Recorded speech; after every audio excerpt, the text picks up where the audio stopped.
Welcome to the 204th episode of the Video Games podcast, where we talk about any game at all, including new stuff, old stuff, and anything in between. If we are playing it, we'll be talking about it. Today we are also recording on November 1st. Frequent listeners may have their eyebrows raising at this particular moment, but my name actually is still Brad Galloway. I am still the editor of GameCritics.com, and I am still 50% of this here show. With me is the guy whose hair is always on point, Carlos Rodella. I'm not sure if that's true. I think it's pretty true. Okay, it's funny you should say that, because today I was looking at it going like, what is his hair doing? Really, what am I trying to pull off anymore? I don't know. Well, it's on point. There you go. Okay, it's on point. Folks, you may be wondering why the date of this recording is the same as the date of the recording of our last episode, number 203 with Nathan Fouts. That is because we originally had planned to do a short segment with Nathan, and we were just having such a great chat and such a good time that it ended up being a really organic episode, and we decided to let that stand on its own. So, although this is the episode released a week after that, we are literally recording this 5 seconds after getting off the phone with Nathan. So, tonight is going to be a shorter show than usual because we've already done an hour under our belts, and I think we're both getting a little bit tired. But we have our enduring commitment to you, our listening audience. We did not want to disappoint you, let you down. So we are going to deliver our usual brand of game chat as well, just a little bit less tonight. Carlos, how are you doing, sir? How's the energy level right now? I'm sticking in there. I could use some coffee. Instead I have water, so that's not as good. That is a very poor substitute. It is a very poor substitute. But I will say this. It was a great conversation. So that episode already came out at the time of this recording. You've probably already heard that episode, right? It's a week ago by now. Yeah, time traveling. So that was really fun talking with him, and everybody go check out his games, and also just a fun trip down memory lane for indie games. But I'm ready to talk about more games, and I will say this. You said it in the beginning of the show. You know, we're here to review games and talk about games for our listeners, which we love, but we're also here to do it for ourselves, because I feel like we both have like a burning need to talk about all the games we play. And right now, I was like, we could just like call it a night, but then you and I both were like, well, we could probably talk about games. We are like the sharks of the video game world, where we have to keep swimming forward, keep playing games, keep talking about it, and when you stop, you die. Yeah, that's what it is. Going. It's like the bus. It's like what's the movie with the bus? It's like Speed with Keanu Reeves. Speed. Yeah. It's absolutely. Like Speed. You do less than 60 game reviews a week, your bus explodes. Yeah, I think for us it is something like that. Like if we don't review at least, let's say, 5 or 6 games a week, we will explode. I think that is a physical fact. Yeah. Before we get to those actual things that are going to keep us from exploding, just a couple notes in the housekeeping department this week. I don't have anything, but Carlos, you've got a few things, don't you? Just a couple quick things. This one's for you. Did you know Darkest Dungeon 2, a 3D version is on the way? I saw it on Kickstarter, and I backed the deluxe version. I'm very excited. I've been looking forward to it. I don't know how it's going to play, and I got to be honest with you. The reason I love video games is because they automate so much of the busy work that you have to do when you do board games. I'm sure some of the people out there are screaming because they love board games, and board games are really cool. But I find that it's just like a lot to manage, and I guess I'm just lazy because I want the computer to do it for me. So I don't know if I'm even going to really like playing it. But I do love Darkest Dungeon, and I saw that board game, and I got so excited, ponied up for the deluxe box. I'm going to get it. I don't know if I'll ever play it. Maybe I will, maybe I won't, but I'm very excited to buy one more thing for Darkest Dungeon because I love that game. Yeah, it looks cool, and I mean, you know, the idea of like complicated and RPG type board games are very in right now, so I think it fits perfectly, and it brings it to the third dimension. So 3D fully. The other thing I was going to mention really quickly is that you mentioned on the show that game Horus for the Switch. Yeah, we talked about it 1 or 2 episodes ago. Yeah, so I think right after that episode, I went and downloaded it and started playing it. And you're right, it takes a while to get into that game. Slow start. Because they really do a lot of story, but at the same time, the game is about a story. Like, right. Really is really about this robot's journey, but also all the people and the family and the friends around him. So it's really heartfelt, and I got pretty far, like into the mechanics where you can walk on walls and stuff like that. And the platformer was fun, but I was more interested in to see what the next story bit or cutscene was going to be. Anyways, a great recommendation. I recommend it to everybody. I would say, just like you said, just give it some time because it's a lot of narrative to digest. And you like really want to play for real, or like you want to like get into it and you can't right away, but it's definitely worth it. So people check it out. It's an interesting one because it seems like they're setting you up to be a platformer, but actually it's really a narrative game that's got some platforming, and so they kind of throw you for a loop. Did you didn't finish it, by the way? No. I got I don't know how far I got, but I got what I felt was pretty far because a lot happened in Horace's life. Right. Yeah, I didn't finish it either. I really loved it, and I keep putting it on pause because we're getting so many stuff review wise because it's fourth quarter. A million people want their games reviewed, and it's really tough to actually finish anything in the fourth quarter because like every time you start playing something, like by the time you check your email, like 5 more games have showed up. So right. I it's on my Switch. I look at the icon. I feel bad because I haven't gotten back to it because I really like it a lot. I want to finish it. I will finish it, but I haven't finished it either. So yeah, I think I will finish it too because I do want to know what that story is. I got pretty into it. So yeah, same. The other piece of housekeeping, the last thing I want to say is I just got an Oculus Quest 2. Ooh, is that there's so many VR things that I'm not super up into it. Which one is that? So that's the no wires, all in one unit system. So it's just pretty much no wires. You have the 2 controllers. And you don't need a PC attached to it, or you do? No PC at all. Okay. It's just all within the system. And it's part of Facebook, so there's a lot of kind of integrations there. I know. But forget about that part. The ease of use, the fact that it's very lightweight, I love it. And I'm mentioning it on the beginning of the show because now I will definitely be reviewing more VR games for the show. Okay. Well, we can look forward to that. I will sit and listen attentively, and I will have no feedback to offer, but I'm happy to hear your reviews. Yeah, I know. You're like, I will never go in there. Well, you might go in there someday, right? I mean, it's not something I really have any interest in, and I've got so many regular console games to play. I could realistically, like honestly, I could ignore VR for the rest of my life and never run out of games to review. So right, but that's not the point. The point is a different experience. Well, we'll get into that in another. We'll get into it in another episode. All right. Well, Oculus, what is it? Oculus Quest 2? Yep. All right, great. Oculus Quest 2. Look forward to Carlos's reviews of those games coming up soon. Nothing tonight? I mean, I could, but we're both, All right, next episode. Next episode. Okay, we got plenty to talk about. All right, as we said at the top of the show, it's going to be a short one because we've already been recording for a while. Carlos, let's just get into it. We cut our script in half, so I'm not sure which games you want to talk about tonight. Why don't you pick one you want to chat about and roll with it? Okay, I just mentioned what we normally do or used to do, which is a weird, cheap, or free indie game. Yes. So this one is free. It is a game that literally I wanted to make. Like, I wanted to make this exact game. And it's sad that I didn't get to make it, but it's also very exciting that it's already made and someone else made it, and I'm going to back them on Patreon. So what is this game? The game is called, you might have heard of it, AI Dungeon. AI Dungeon, I have not heard of it. Okay, if you go to YouTube, you'll see many stories and many videos of people playing this now. I'll probably add my own video at some point on a lot of things. If you want to get to the website, it's play.aidungeon.io. And what it is AI control or creates a text adventure. And then in that text adventure, you can essentially do whatever you want when you input the instructions. So an example is one of the main styles of game is fantasy. So it says create fantasy game. You create a fantasy game, and the AI picks a bunch of templates, puts a bunch of words together, and they usually make mostly sense. Sometimes it'll break a little bit, but most of the time it's pretty good.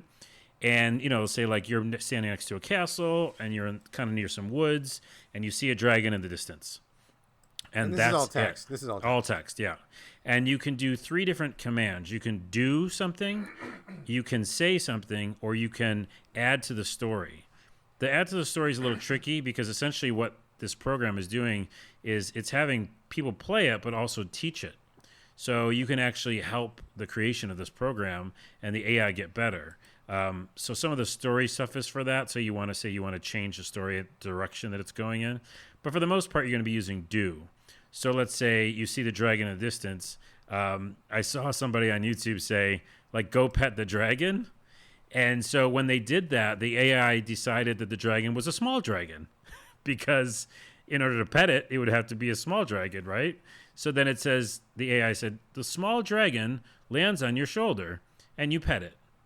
So that's the kind of like changes the game can take quickly, because whatever you type, the AI tries to figure out what you're doing and then adjust accordingly.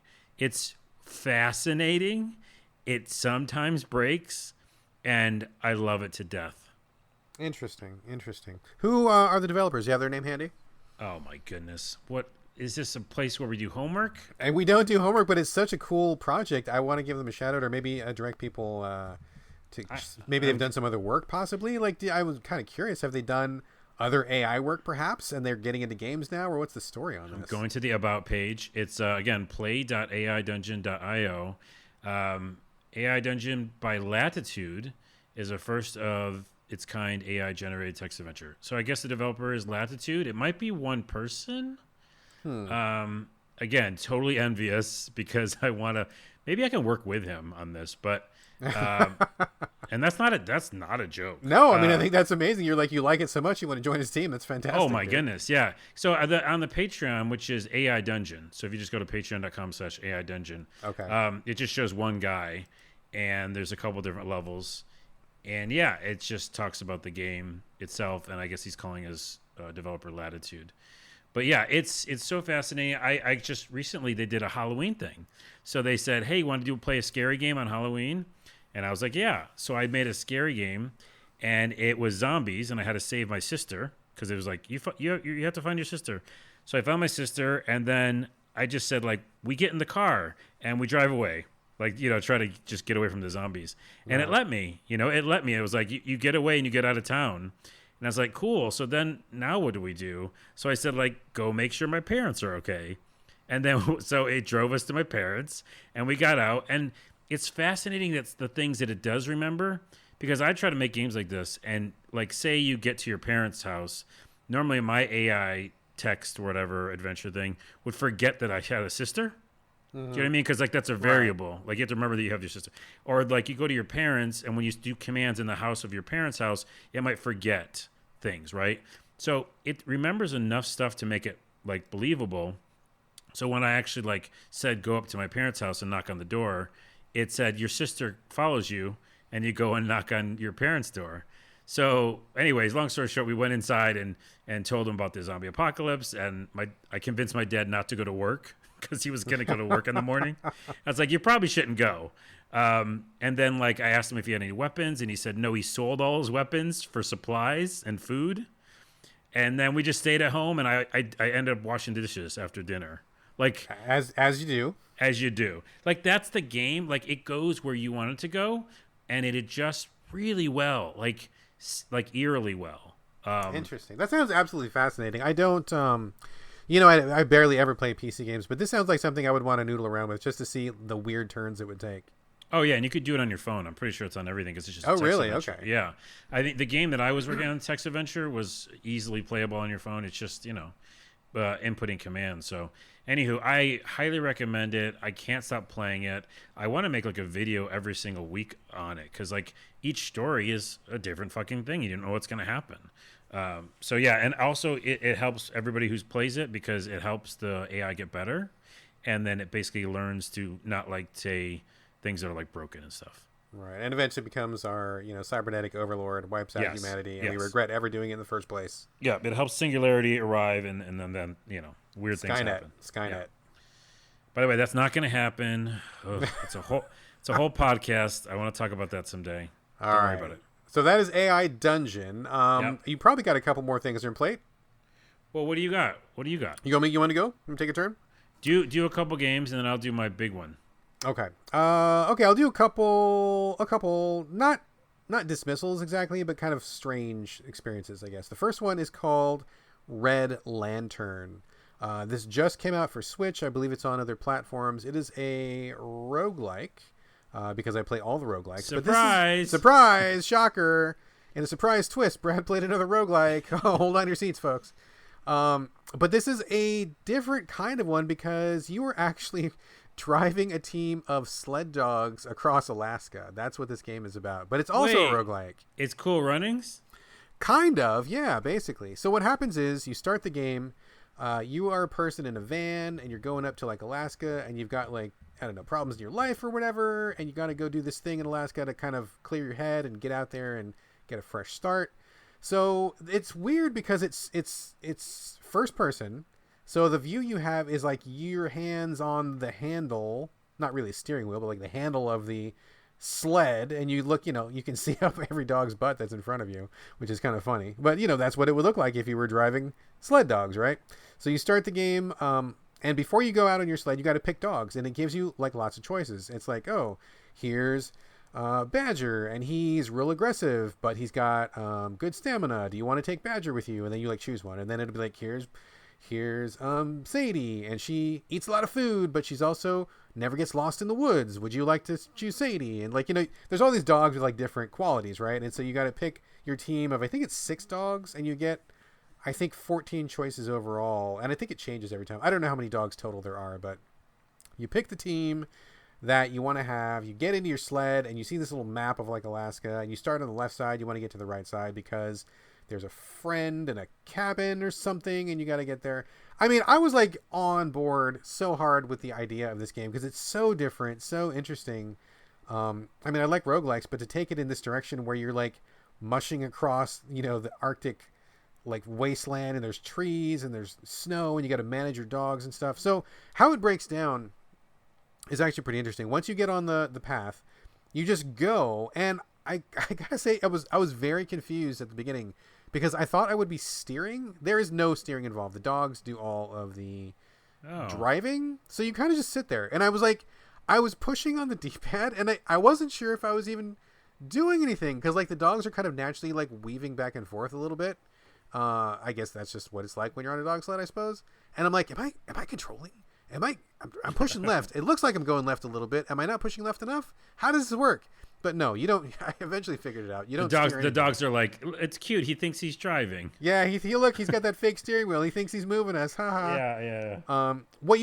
So what happens is the dogs run for a while. You're just out in the wilderness. Trees are going by. It's snowy, and then at some point you'll have a choice. Be like, oh, do you want the dogs to go left or right? And that's basically the direction that you go. You just say left or right, whatever you go. Dogs run for a little while longer, and then these random events happen. So like, say, for example, you pack a certain amount of food, you've got a certain amount of bullets, you've got a certain amount of supplies, and then it dwindles, right? So like you'll get a day into the journey, and like your food will be down, your dogs will be hungry. It'll be like, how much do you want to feed the dogs? Like a lot, a little bit, not very much. Let them go hungry tonight. Like you've got all these choices. And then for yourself, you can have the same choices. And you pack it up the next day. How much you feed them relates to how much energy they have and what their mood is like. So you've got to kind of manage that. And along the way, like other things happen. Like you'll be in the woods and you'll see like an elk cross your path, and it's like, oh, do you want to stop and hunt the elk, or do you want to keep going? And since food is really important, you probably want to stop and hunt the elk, right? So you can go do that. Other times, like a pack of wolves will show up, and it's like, oh, do you keep going? Do you try to scare them off? Do you fight them? Ignore them? Like, what do you do? So these little choices pop up that are all kind of part and parcel of like what it might be like to be out in the Alaskan wilderness. It's very interesting. It's very different, and I was really just down for it. I have to say though, I stopped playing it because I think it might be buggy, but I'm not entirely sure. What the problem I ran into was I would get out on these trips. I would run out of food like really quick because you've got 6 dogs plus you, and you can only pack so much food. So like within like a day, my food is getting low already. And I mean, in real life, I'd be like, dude, just bring some more food. Like, what are you doing? Like, why'd you bring barely any? But every time I would go to hunt something, there's a little mini game where there's a circle, a big circle and a little circle that move around the screen. And you're supposed to push the button when the little circle is within the big circle. It seems very simple, seems very straightforward. I have never ever managed to shoot an animal ever. Oh no, not even once. And so I starve every single time. And I even emailed the developer, right? I'm like, hey, I think your game is really cool, I like it, but I can't hit any animals, and I've played lots of games, like I'm not new to games. Am I doing this right? Is there a problem? Is it glitchy?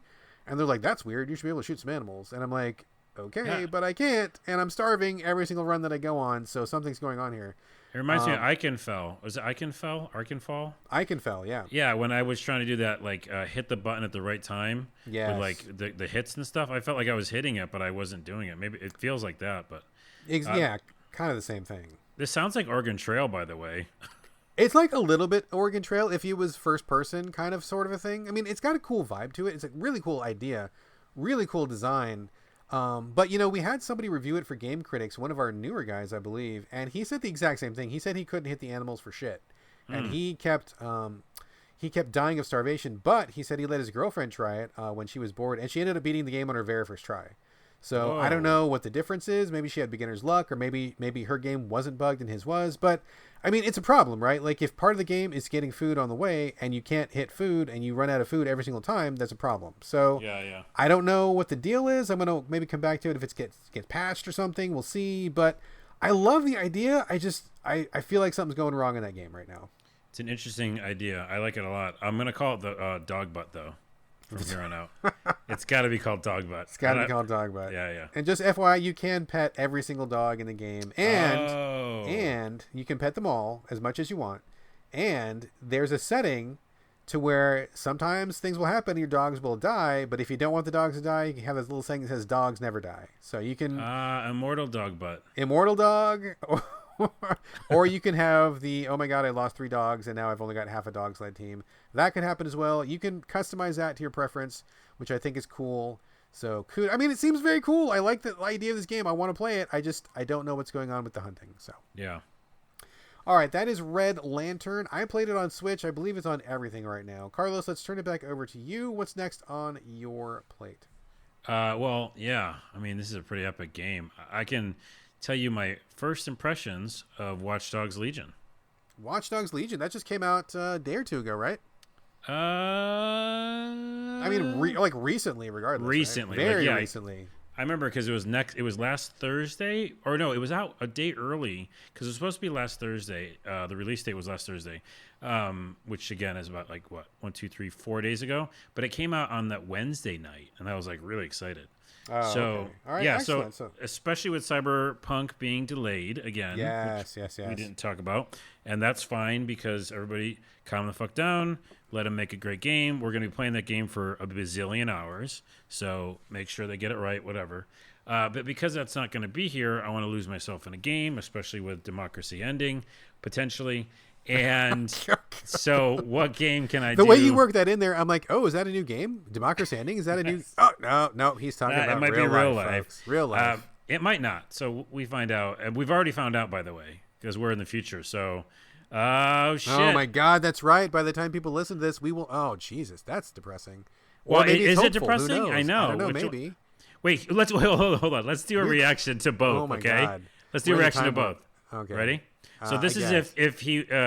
everybody knows our stance, obviously. If that orange person wins, here's our reaction. Fuck, we're fucked. I'm joining the rebellion. Yeah, I'm joining whatever revolution is happening. Yes, the West Coast Alliance. We're Yep. taking it out back for ourselves now. Brad and I are doing it. Okay, now the other way. Wow, that was a close one. You know, Oh my God, I can't believe we pulled that out. I didn't think that was going to happen, but I now didn't we've think got a so. lot of work ahead of us. we have a lot of work ahead of us, but man, a little bit, a lot of it is lifted off my shoulders and all of our shoulders. So This is so fucking weird, dude. We're recording the show, and by the time this is out, all that stuff is going to be behind us because right now, as we're recording, none of that stuff has happened. We're still like 2 days away from the quote-unquote election, which is kind of a horseshit loaded term anyway. Oh, this is so strange. We're in the time by the way, warp. now we're on a weird tangent, but well, not weird. It's a very important tangent. 2 things. One, I just watched the new SNL when it came out a couple days ago, and The Strokes was on, which I love The Strokes.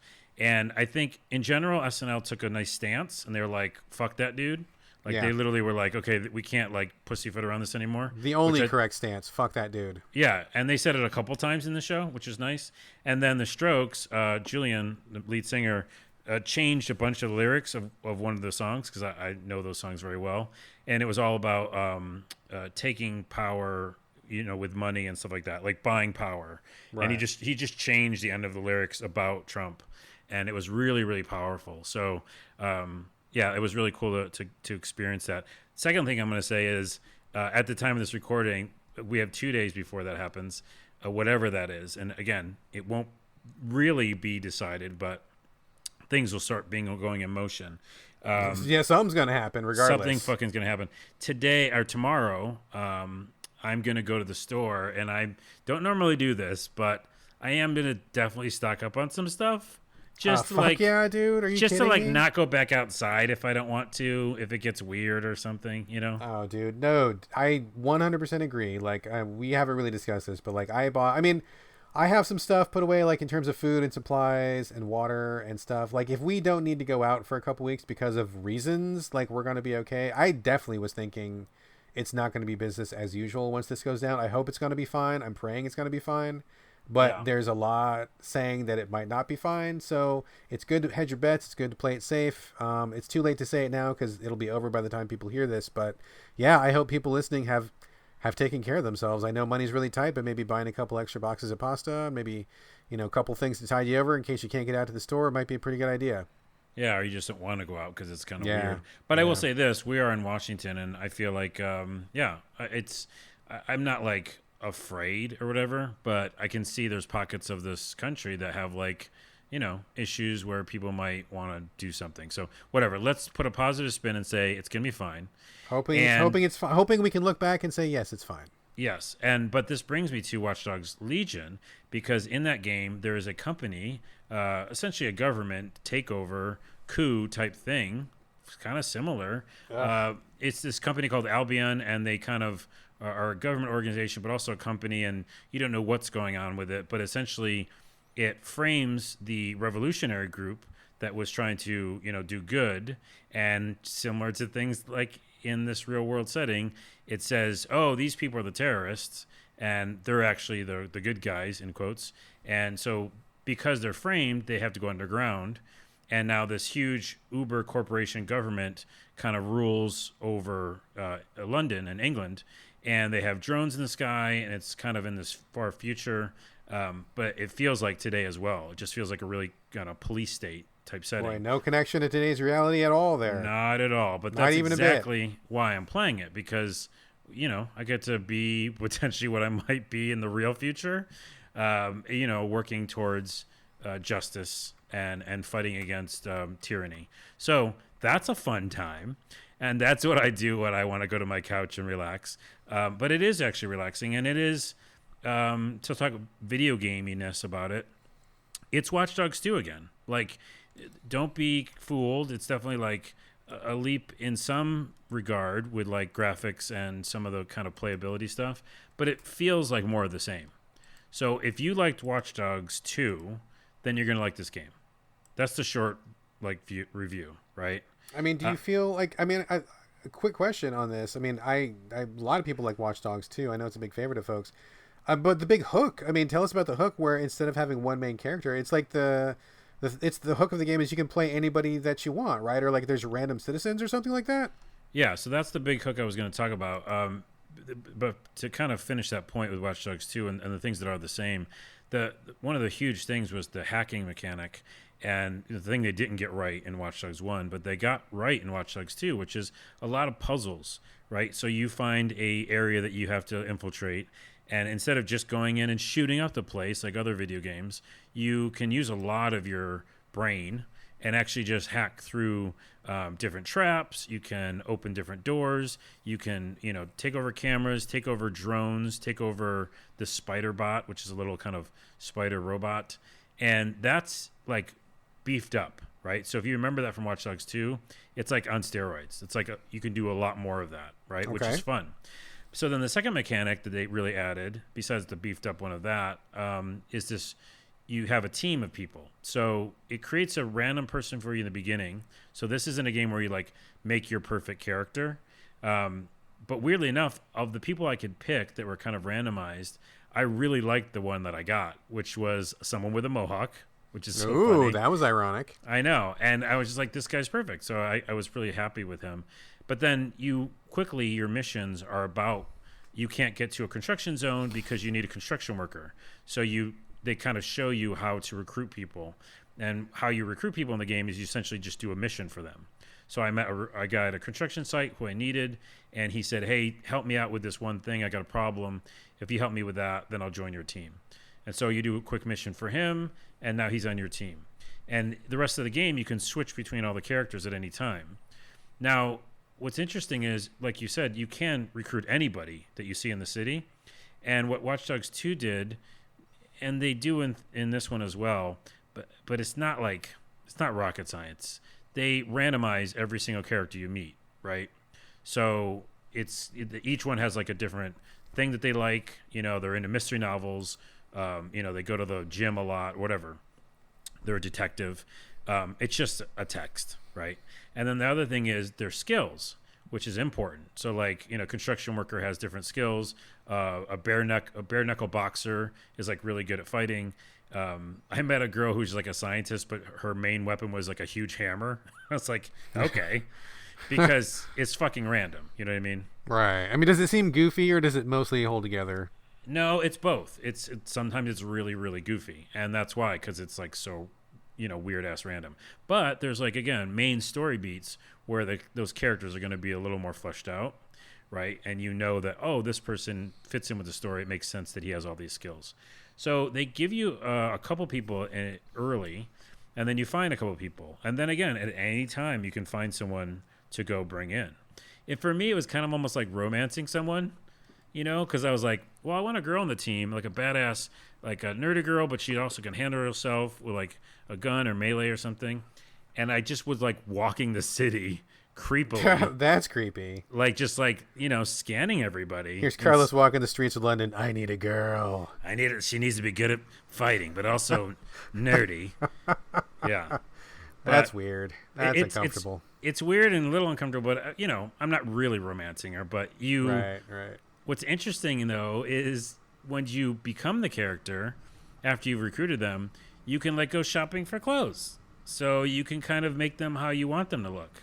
So I guess that's kind of almost like an RPG team where you're putting different, outfits or armor or something on somebody. Anywho, I think the mechanic is okay, but it's not. I don't think it's anything to hold the whole game on. I really don't. Really? Because they really played it up a lot, prior to release. I mean, that seemed like the big thing. Seems like maybe not so much, huh? Well, yeah, because, if you played Watch Dogs 2, if everybody played it, you've already seen this mechanic. They did that in Watch Dogs 2, where they randomize someone's story. And almost like the text adventure earlier, you've got to fill in the gaps. Do you know what I mean? Yeah. Your own brain has to be like, well, this person's like a mystery novelist, so that means maybe they don't want to go on this one mission with me. But that's just me saying that shit, There's nothing in the game that really delineates that. No. Besides the skills. So there's some skills that they're good at, and then that makes sense, right? So, but I'm going to say this. In general, I just go back to the main guy. Do you? Yeah, I don't... If he dies, is he gone for good? Good. It's like you're doing my segues for me. Because you do want to get different types of people on your team because of what you just said, different skills they bring. And one of them is when you die, it takes a while to come back from the hospital. And so you essentially are off the team. You can't use that person for a while. But it's not permadeath, though. Not permadeath. But you can turn that on, by the way. Oh, okay. Yeah, you can turn that on. So you could be like, no, Renee, the chess grandmaster, died. And you could be like, well, fuck, and role play that. Okay, but I turned that off. But to that point, they said, hey, if someone's going to be in the hospital for a while, you could just buy someone who's not buy someone. You could go. This is the most awkward segment ever. This is very, very problematic. This does seem weird, yeah. Yes. We'll cut this whole thing.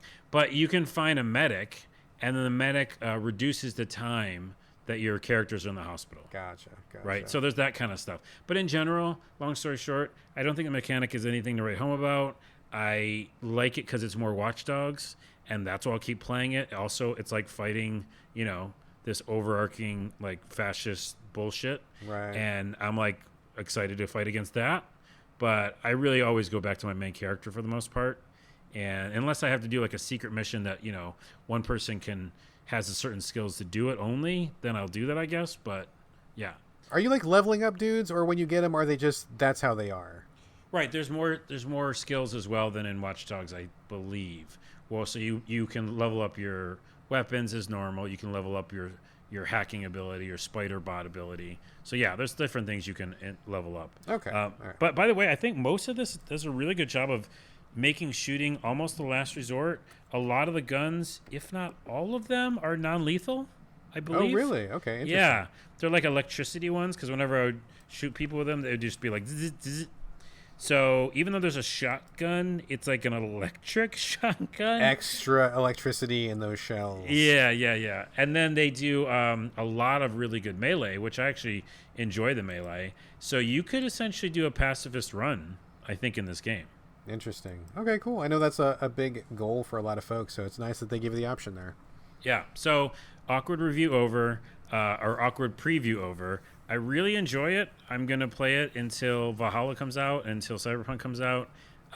It's a great world. The graphics are awesome. It's a recommend for me. I just I don't think it's that much different. Interesting. It's interesting also you said that the impetus for you playing this was that Cyberpunk got delayed. I know that I'm very much looking forward to it. I know there's like a lot of hubbub about Cyberpunk right now with how they're handling development and crunch and the politics of that. I mean, I haven't gotten too into that, but I am very much looking forward to that. I'm a big fan of The Witcher, as everybody knows, one of my favorite games of all time. So I'm definitely curious to see what they're going to turn out. But they did delay it for whatever reason, which kind of altered what I was going to play. I was going to play just small things, knowing that, thinking that Cyberpunk was going to come out. Now that it got pushed back, I'm like, oh, well, in that case, I've got room to play something big.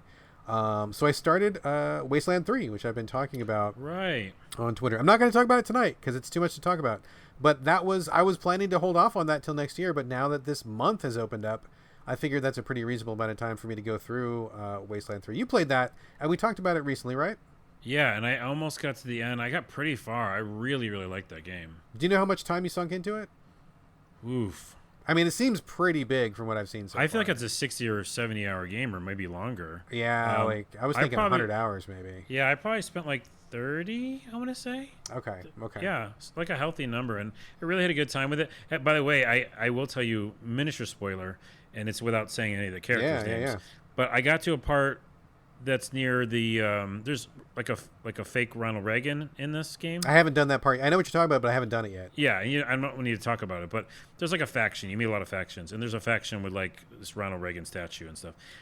In that quest, there's a thing where I want to make a choice, because that game is very good about making different choices and having the game respond to how you want to play it. Right.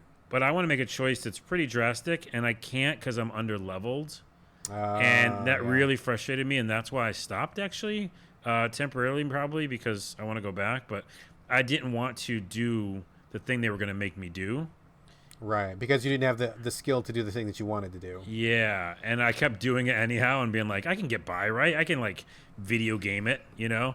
And no, I just kept losing. And I'm like, oh, so I have to do this thing. And that game's all about, like, how you are making decisions. So yeah. Well, not to get into it now. I mean, I'll talk about it probably in the next episode. But I will say that the way they handle the skills and your team is interesting, because they give you, like, 6 people that can be on your team, and you can have a couple extra helpers as well. But it's like there's no respec, which is weird, because most RPGs these days, when you start a game, you don't know what's going to be valuable. You don't know what you're going to like. You're not even sure how it's even really going to play out.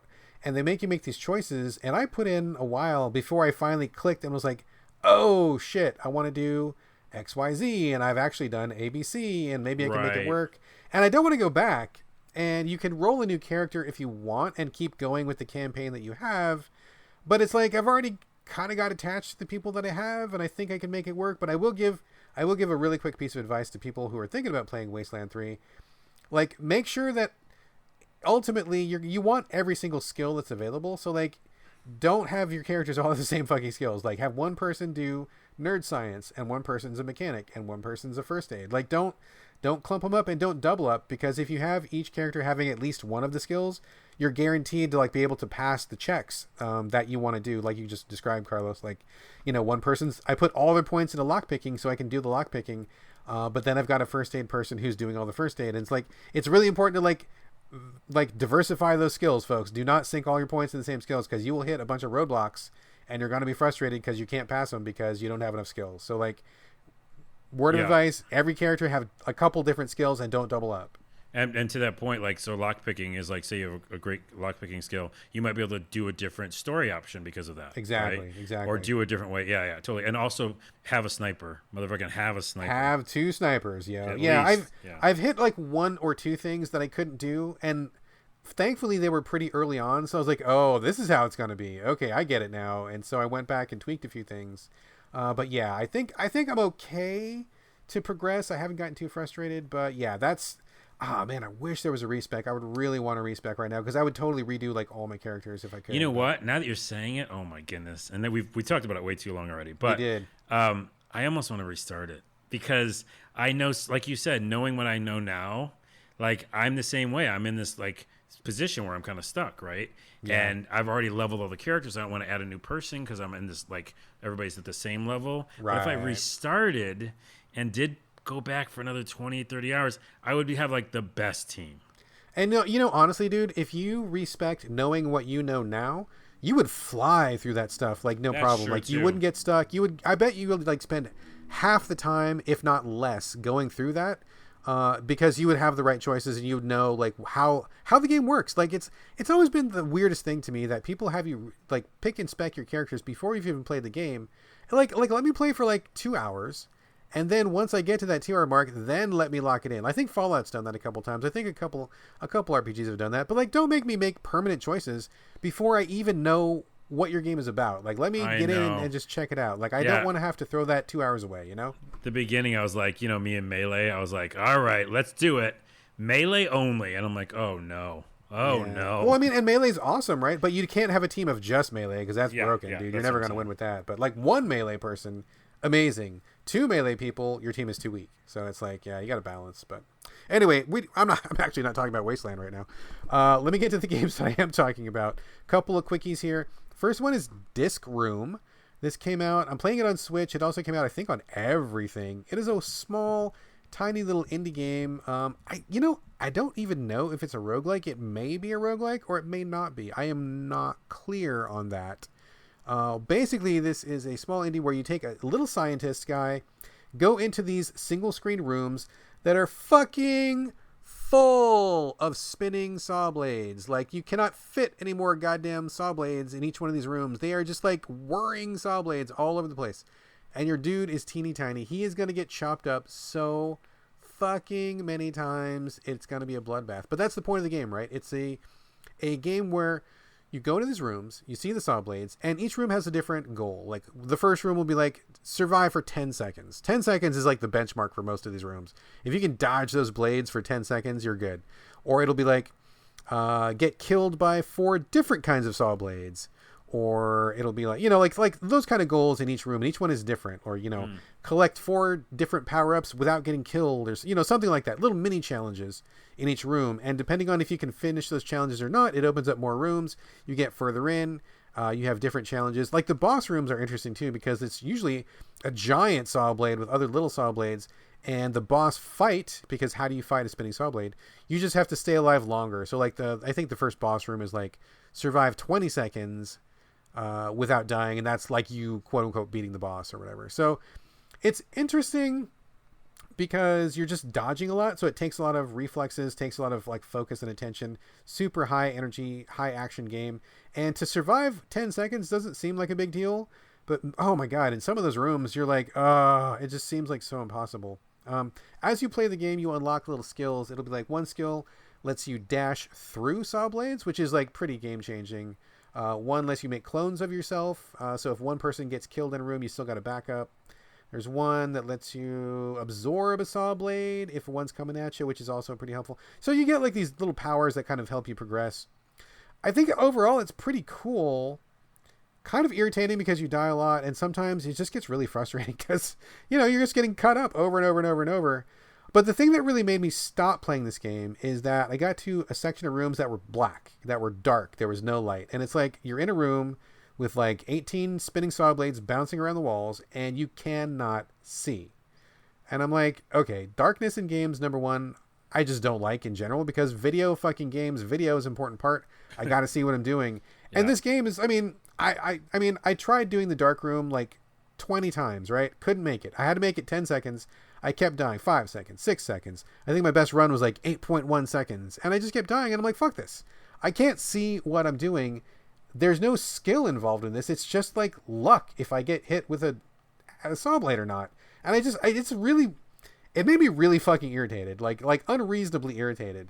And the good time that I had with the rest of the game kind of got corrupted by the dark rooms, because I feel like taking away a player's vision in a video game, and I know that there are blind players out there, not talking about anything like that. I'm just saying, in a game where you're relying heavily on visual input, to take away that visual input as a quote-unquote challenge always pisses me off. I never like it, and it was really extreme in this game. So I was in it, and I was feeling like I was going to finish it, and then I hit the dark rooms, and I'm like, I'm out.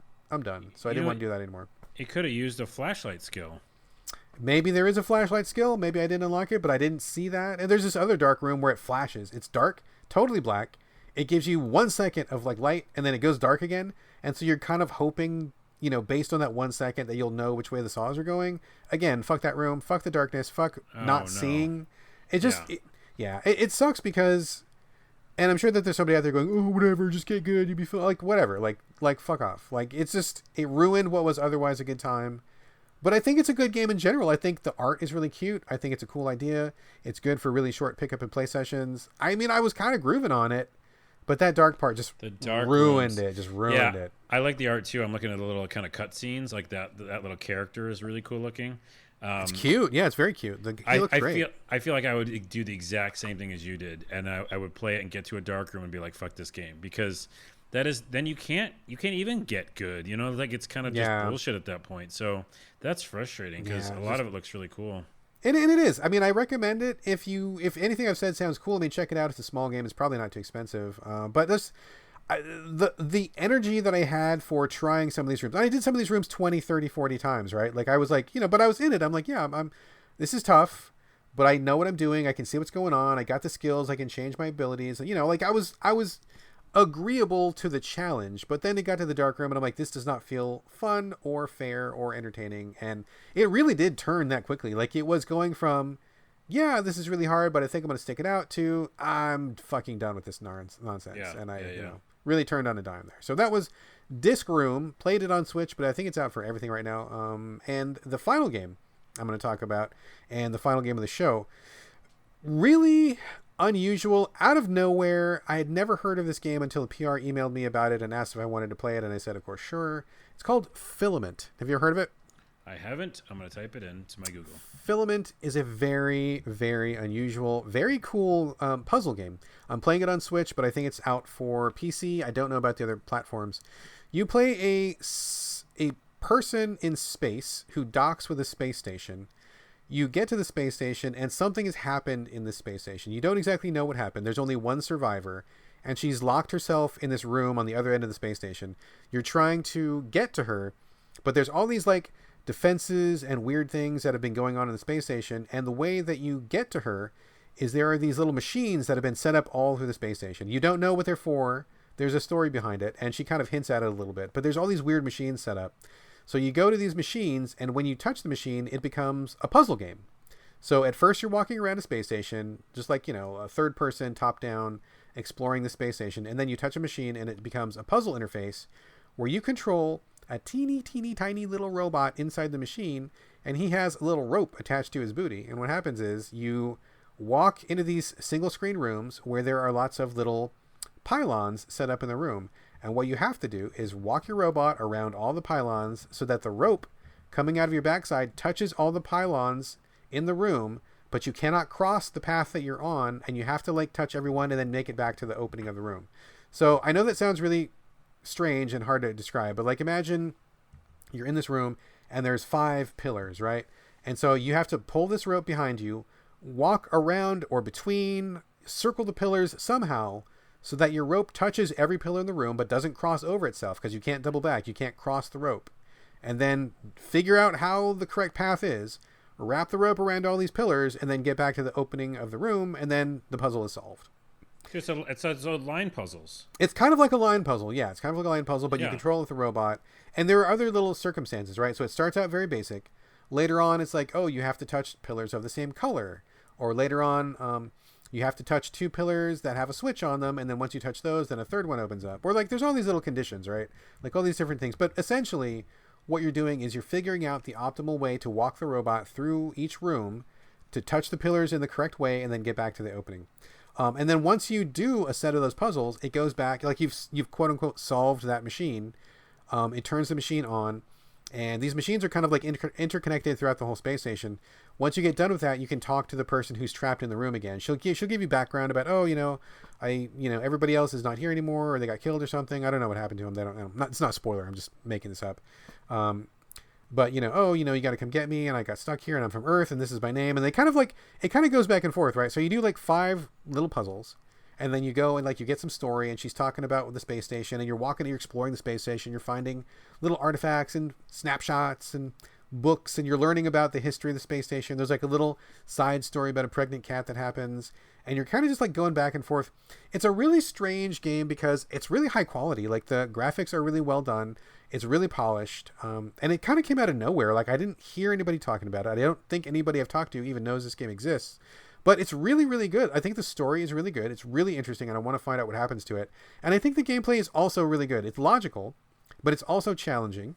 And you really have to like work your brain. Like there's no tricks to it. It's just usually, just think about this through. Like what are the steps you have to accomplish? What do you have to do to get there? And just think about it. I played at nighttime while I'm in bed, which is maybe not the best time to play it because I'm kind of like starting to get sleepy. And so my puzzle brain is maybe not as sharp as it should be. But I enjoy the puzzles a lot. And I think that the walking around space station part is really cool. And I like the story. And I think this is a really well done game overall. I'm still in the middle of it right now. And I'm just kind of working my way through. And I think it's great. I just really like it a lot. The graphics look really cool. I was seeing some screenshots. I do like the graphics and the way it looks. This is a hard pass for me because those line puzzles make me feel like I want to jump out of a window from a huge building so that I fall and hurt myself. I despise those puzzles. Maybe I'm just like terrible at them and my brain doesn't get it. So yeah, it's a hard pass for me. I like the look of it.